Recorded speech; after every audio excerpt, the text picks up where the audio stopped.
What's up YouTube? My name's Quickie, welcome back to the channel. Happy New Year! I hope you had a blind. The house was quite good actually. We didn't do the whole party thing or anything else, but we did go and see Avatar. That was mint. Really, really good. If you're into sci-fi movies and stuff, I would seriously recommend it because it's just as good as the first one. Anyway, it is, I have to check again, it's Monday. Back to work tomorrow, but for now, what I want to do, using the nice new card that I got, I want to plate all this lot in. I've already ground off enough that I can have a go at the inside and stuff. You know, I've still got the outsides to dress up. There's a little bit of weld that needs putting in there and finishing off and, you know, bits and bobs and stuff. I can't really do all that though until everything is off the frame and we're getting it ready to go to powder coat, because at that point it will go back on the fabrication table, we'll like weld it all up, dress it down and make it look lovely. But for now I need to fill a couple of holes in.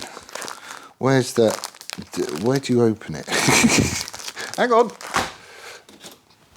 Right, let's just have that off. I couldn't do this before because I didn't have this card. You could have a go at doing it with cardboard, it'd take you bloody ages though, it really would. This stuff is way better. It's like same sort of stuff that, same sort of weight that Christmas cards are made out of basically. It's better than paper because it holds its shape, but you can get an impression on it as well. So, you're not going to be big enough, are you? I'll need two. So the idea is that we're going to join these together, stick it on there, give it a rub and stuff with a bit of alley and basically just get a shape. That way I want to chop it out so it is just narrower than the centre point of these tubes, because that way when it goes up underneath it will just be like a seamless sort of, you know, it will go around the tube and then it will just go seamlessly into the flat bit across the bottom. This is all flash rusted as well, look. That's not very good. We need to get you in paint, matey.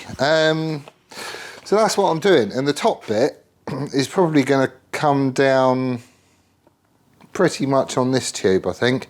So it will be just lower than the side tubes, but not a lot, and it will just come down and marry it up. That way we can block all this back bit in, stop any goo and muck and stuff getting in there, and we'll also have somewhere to put stuff like M units and starter solenoids and, you know, wiring and all that. So that's what I'm doing. So I'll do it. Right, so this isn't going to be exact by any means, but good enough to start. So slide him all the way up to the front.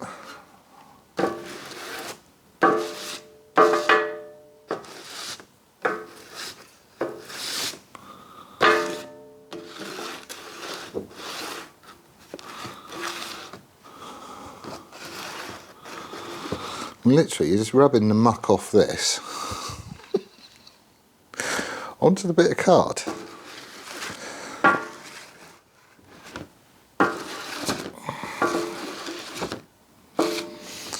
There we go. That'll do.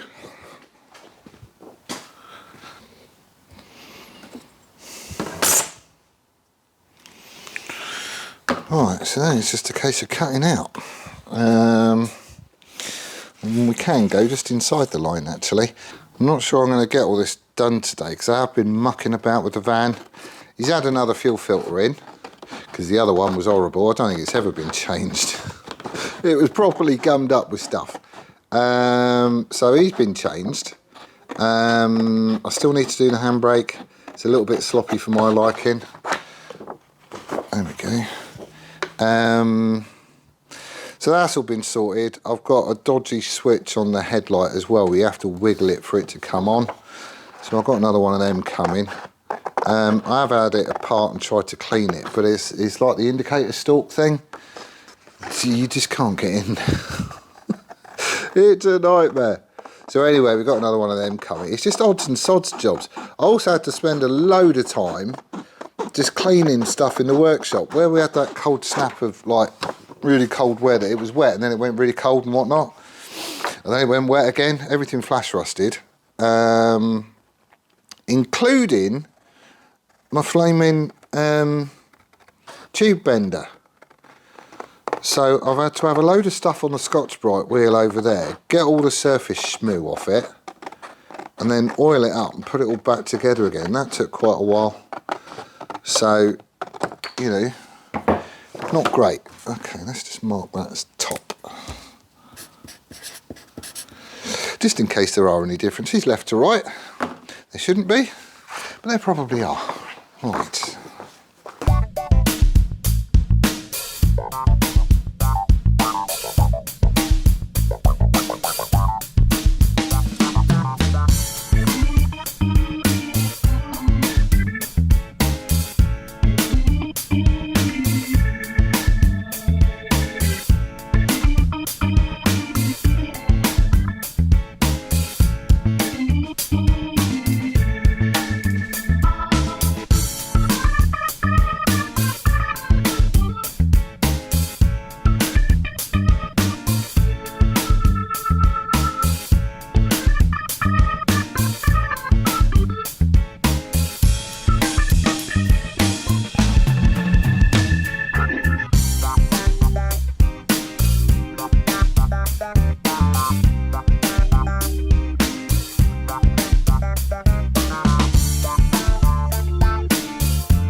Right, I think we're in. I think we're in. Ish. There's been a few people having a go at templates recently on YouTube. Thing is, you can use your template for actually quite a lot more than just is it the right size, which this one I don't believe is yet, but we is getting there. If you're using this card, and the thing is, you haven't got to trap it that much for it to buckle and for it to bow, so it's like, okay, well, it's not flat, it's rubbing on something or it's sitting on something, so it's obviously not dead flat. But the other thing you can do is you can, like this one, is just going to be bloody awkward. It looks dead simple. This is going to be flat when it's on the bike, absolutely dead flat. The only trouble is we've got these cutouts here and here to get around these side tubes, and the problem is getting the bugger in. But you can use your template for that as well. So I'm going to have to open these side bits up just so I can get it in at an angle. I mean, it's only going to be thin sheet, so you can flex it a little tiny bit, but you want it to basically go in and be flat, as in no buckles to it anywhere. That's actually flat. However, to get it in there, you have to bow it. Now the thing is, I'm only using quite thin sheet metal to do this, and the trouble is if you bow it too much, that bow is going to stay there, which is a massive pain. There are ways around it. I can clamp a straight edge across here and across here, tuck it all up so any bow that is in it gets took out, and then I can put some tacks in to basically keep it there and tack it all the way around. But again, it's like if you can get it in without actually bowing the thing, then you know, you're on to a winner. But I think we're going to have to a little bit, not a lot. I think we're in. I've tidied up all my edges, everything is nice and straight, trimmed it off with a rule and a blade, so we should be there. The only other thing I've got to start considering is material thickness. So card, really, really thin, don't know how thick it is, but it's thinner than this stuff. And just because there's that thickness to it, that changes how it's going to fit. And it's not a lot, it's bugger all. It's like, you know, I think I'm using 1mm for the sheet.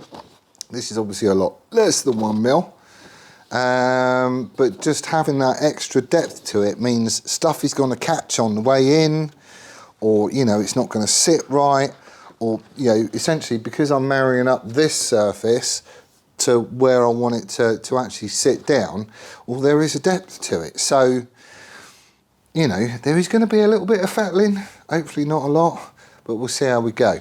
So these side bits is going to be an issue. They're going to need to be opened up a little bit just to enable me to get the damn thing on, but that means when it is on, there's going to be a gap there. So I've got a couple of options. I could roll the edge and make it look like it's supposed to be like that. The only trouble is I don't want to do that because the back wheel is going to be chucking water and sludge and muck and everything else this way, and I don't want it getting into the undertray. I want all this to be basically sealed up completely. So I could do a couple of sleeves and stick them in like that so it looks like it's supposed to be there. Don't really want to do that though. I think it'd look poo. What I want to do is to completely fill the gap. So I'll be doing this with MIG. You can bridge a gap with MIG quite easily. Just turn your settings down a little bit, go nice and steady, tack, tack, tack, tack, tack, and you can bridge the gap quite happily. It really isn't hard. And then you just dress it up afterwards, and this is all going to need to be dressed up afterwards. So I think that's going to be the way to go, like that. I mean, it's not a bad fit. It's not a bad fit, but until we get it chopped out of steel, we ain't going to know. So that's the next bit.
Right, so if we've got this right,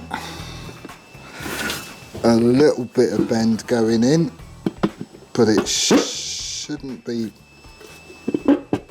horrible. There we go. Oh, get my wires out. This should fit. It should fit. Come on. You know you want to. You was templated and everything. There we go. Oh, here we go. Right, I've put a little bit of a bow in it when I fitted it, like I said, would probably happen.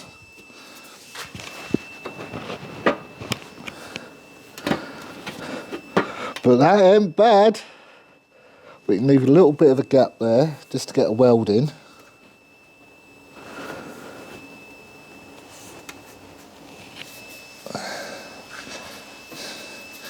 And it's all nice and flush where it meets the tubes. Ideal! Right, see, templates do work. It's annoying though, that you have to put a bit of a bow in it to get the bugger in. I could probably try and put a bit of a bow the other way.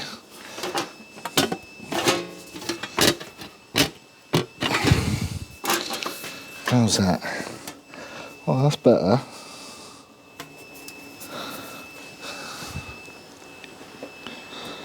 And that'll all be nice and flat from the back. Ideal. Right, so joining them together, I can get some tacks in down the side, that's fine.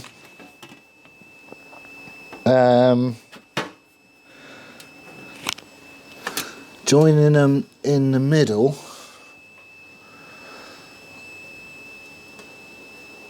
we might need to put a little bit of something underneath that.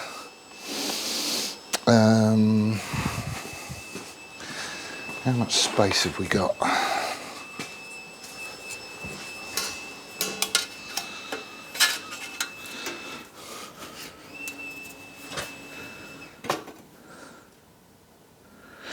Right, I can get a rule in there. So what I might, see, I don't want to do them like a butt weld. I don't want the edge of this piece of metal just butt welded to that. I want a joiner in there. Ideally, I would have put a jog in it. I have got a set of joggers actually. Where are they? Joggers. Yeah, these things. These things here. So, where are you? There you go. You can spin this round and just punch holes in sheet metal and whatnot, but there's a step to this. I don't know if you can see. And as you squidge it, it kind of puts like a little jog into the sheet metal. Trouble is, this isn't the right size. And to be fair, they're crap. They're only good on really, really thin stuff. So what I might end up doing, I need to see what the thinnest stuff I've got is, but what I might do is cut a strip similar to that and put a strip across the back, because essentially there is a gap between this middle tube and the sheet itself, just because it's a smaller diameter.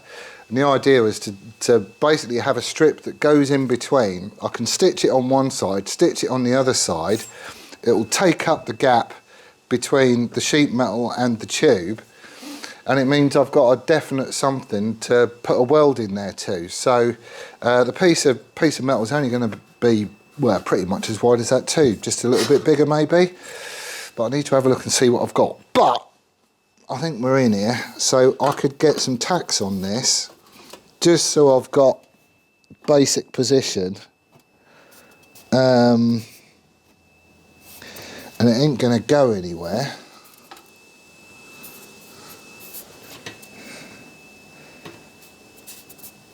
And then we can sort that strip out and then move on to this front bit. That sounds like a plan, doesn't it? Right, so we've had a little bit of a clean up, ready for welding. Still need to do a little bit more sort of in the corners, because they're hard to get into with a wire wheel and whatnot. But I've cut this strip, and he basically takes up the gap between this plate and that tube. So the idea is that we're gonna, with a bit of upward pressure and keeping this flat, I'm going to stitch it along here maybe in 5 places, just tack it in place. We'll do the same thing on this panel. So ease all up, and there'll be a gap between the two. That way I can weld that bit to that bit and to that bit, and we'll just stitch it along, series of tacks, just so we don't buckle anything. And then once it's all together and it's all where I want it, this strip is going to get probably stitch welded to this tube in like maybe 3 places or something, just to stop any drumming or vibrations or anything else like that. And that way the whole thing is tied together. There is going to be a little bit of a gap around the tubes. I had to do that just to get the flaming thing in, but I can easily fill those gaps. I'll just put a backer on the inside, which is alley or copper, stitch it again from the outside just to fill up the gap, and then I can dress it all in so it's nice and smooth like the rest of the frame. But I reckon that is how I'm going to do it. And the good news is, you're hardly even going to see it. Hardly even going to see it when you take the seat off. So I'm happy with that, and that'll be nice and strong too. Get on. Right, where's my welder?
Right, it was all nice and flat, which is good, which is very good. Quite a good test actually. If you run your finger along the joint, you can really easily tell if there's a step to it. And I think we're all good. There is the tiniest little one. I don't know, is it? I'd say it's tiny anyway. But all the sides feel like they're going to dress up all right as well. So I think we're all good there. And it is just held on with, you know, little tacks basically, just and that's it. However, I do have quite a few on, so it is quite sturdy and it's not going anywhere. There are gaps around these tubes. I'm not bothered about them at all. I can easily bridge that gap. So what I'll do is I'll shove a back or a valley on the inside and I'll dress it up from the outside when I get it on the fabrication table. That way I can smooth it all off and, you know, get it nice with these bits and all that sort of stuff as well. So it'll be fine, be absolutely fine. But I'm quite happy with how that went actually. That's not too bad. And you can't really see the strip either. It is going to get proper stitch welded. It's not just going to be left as tacks. So each of those little tacks is just going to get lengthened just a little bit. And in this corner at the front, I am going to leave a little bit of a gap. Not so much on this one. Just so that way, if any water does get into it, as soon as you put the bike on its side stand, there's a gap right on that sort of corner, you know, that edge where the strip finishes. So any water that's in the back bit will get into the front bit and then it'll all drain out here. But it can do that when it's on its side stand. Happy days. So it's this bit next. I've been grubbing. I did find a bit of tube and he looks to be, to me, about the right diameter to put that bend there in. It is a little bit small, it's not great, but you know, we monkey about with it and we'll get it right. That's going to be the next bit, but I need to chip off. I've got to go and get cleaned up and get some scoff. So, I'll be back. Right, I'm back. It is now Tuesday. First day back at work today. Boo. However, it could be first day in new job. Yay! Also, we don't know until we get in. I've not heard anything, but, you know, the day is young. Right, so all I'm doing here is trying to get another impression for the front bit. Basically, this is going to curve down the back of the main engine cradle, if that makes sense, and join up with the under tray. I just want there to be like a, you know, kind of a layer of protection between that, you know, the under tray and the engine side of stuff. So just got another bit of card. We're going to do the brass rubbing trick again. This one is going to be a little bit awkward, but I'm sure we'll get by. So just give it a bit of a, like that. It'll do.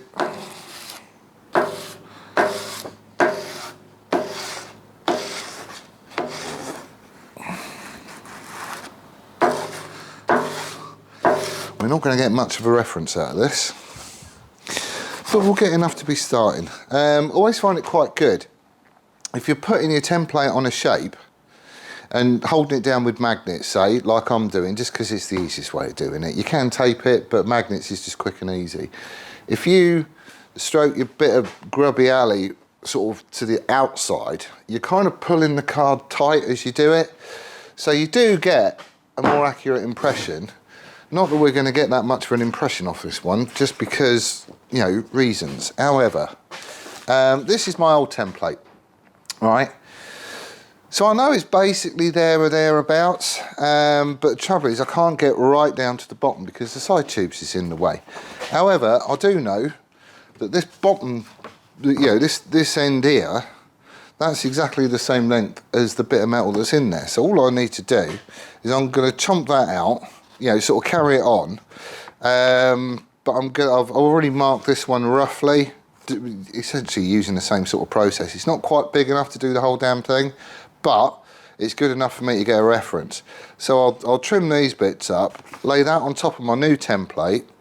That'll give me the extra depth, and I know that that dimension is going to be right, because it just is, because that's what I'll cut the other one to. So let me get the kettle on. We'll have a monkey about with a Sharpie, if I can find one. There we go. And we'll see if we can't get this front bit done.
Right then, so he's all sort of set up-ish. I've chomped out a bit of steel.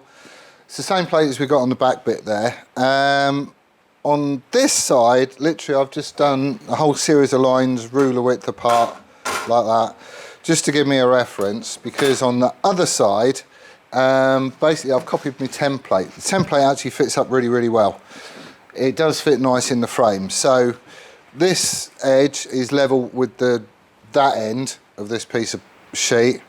You know, it would appear on one of those lines, but just further that way. And all those lines are for is so I can look down the piece of tube and make sure I've got it sort of parallel, if that makes sense. Because I don't want to be bending this like that. I want to be bending it like that. As far as this bit goes, all I did was hold something up against the frame. Did my trick with the alley again just to get a score line. So I've got a positive and a negative.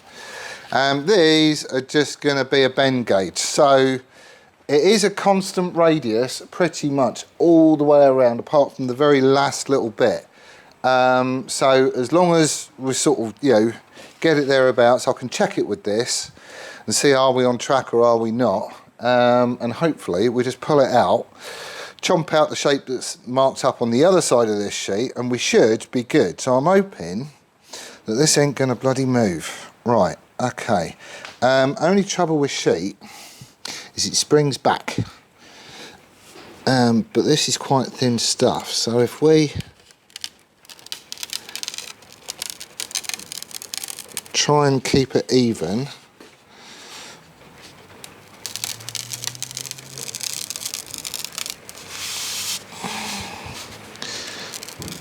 and flat, so I'm not disturbing anything on the way round.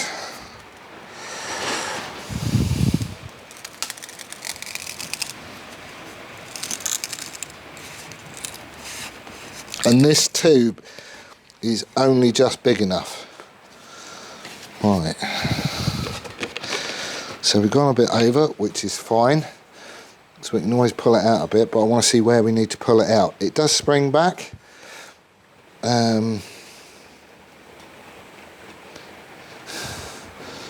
but we should at least get a decent curve in it.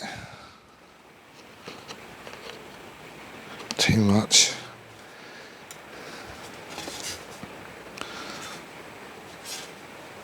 That gets us close enough.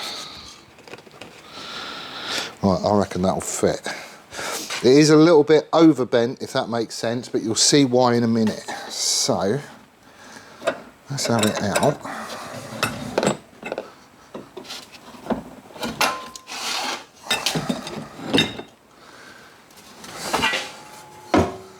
There's the shape on the back of it, which has all been marked out, and we should be able to flatten this out wherever we need it. But we've got a lovely smooth curve in there because obviously it's gone around something round. So I just need to chop that shape out as close to that line as I can. I'll dress it in with this, but we should pretty much be on the ball. Should be. But we shall see. Right, let me chop that out. I'll be back in a minute. Right then, I thought acetone would get Sharpie off. It didn't in this case.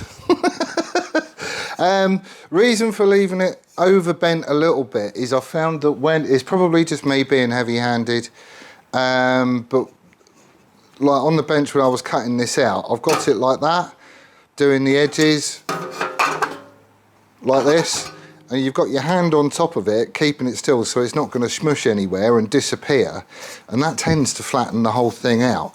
Looking at it, we're not that far off, but this is genuinely first fit. So the template was sound. It should be good. So there is a tiny little gap down the bottom there. We've got a lip on the underside. So there's a little bit sticking out through the bottom, which is just kind of a bit of a safety measure, really. I can always trim that off as I go. But that is not a bad fit.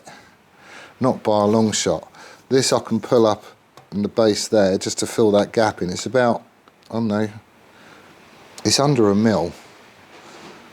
So we can get that tacked in place, and I think we ease in.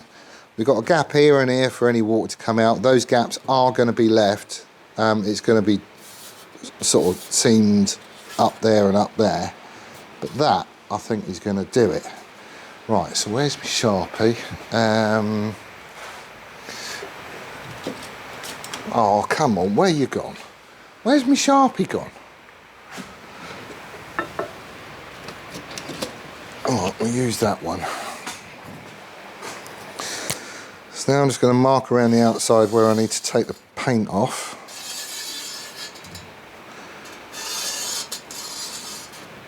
Just so I can weld it in properly. And I think we is in. Right, let's dress that bit off.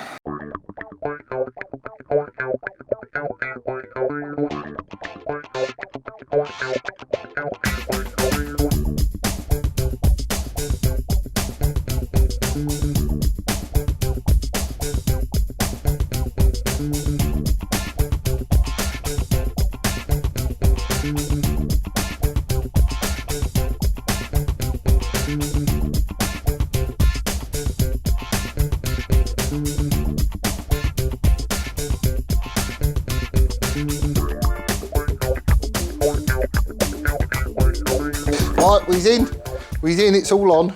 It's a lovely smooth curve to it, but you would expect that being bent around a piece of pipe. So, everything is just tacked in place. It's like every couple of inches there's a tack. And they are just little tacks. It's not big blobby stitches or anything else like that. It's just little tacks. Ultimately, all the way down the side, across that join there and all the way down the sides, it's all going to be seam welded, as is that join there. The top is just going to get stitched, probably, well, where these tacks are basically. I'll just lengthen them a little bit. We have got a gap there and there, which is going to be staying, but all the rest is going to be sealed up. And there is a lip. This overhangs that plate by about 1 mil. That is intentional. It's just so I've got something to grind to and then dress up as we're welding it. But that bit isn't going to happen until the whole bike comes apart and I can get it on the fabrication table.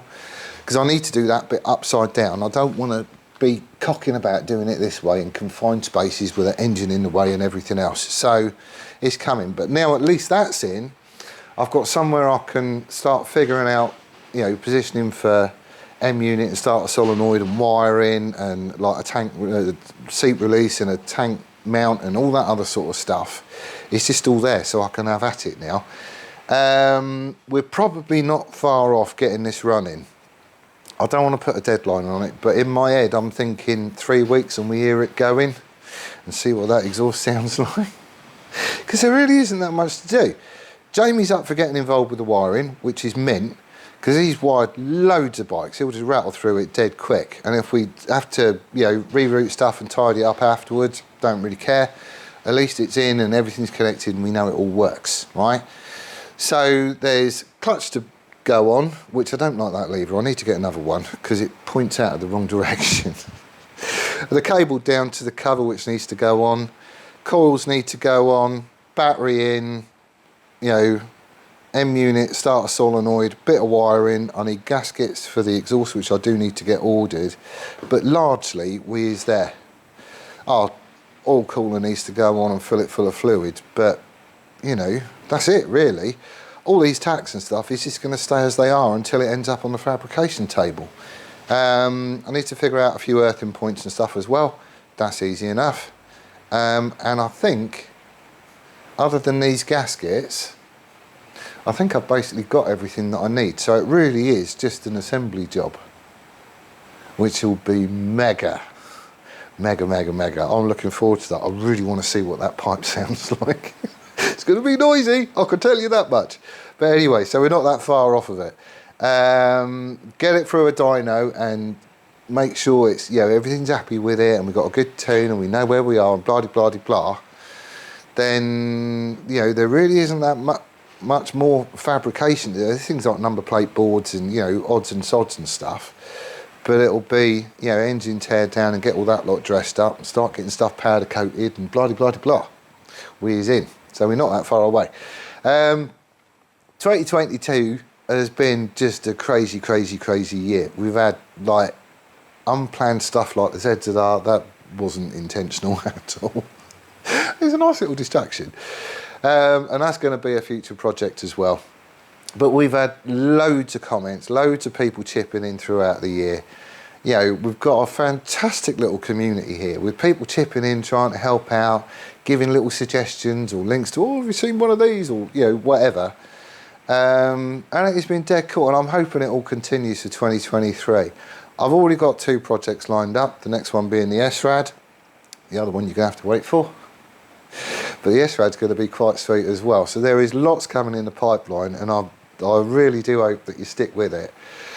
And you know, you just kind of follow along and chip in and keep it all going, because that, you know, that's what basically keeps all the channel alive, basically. I would be goofing about in here anyway, I think, because I've got a workshop and I love my bikes and I'll be doing something. It's just, this started out as a scrapbook and it's grown into something a lot more.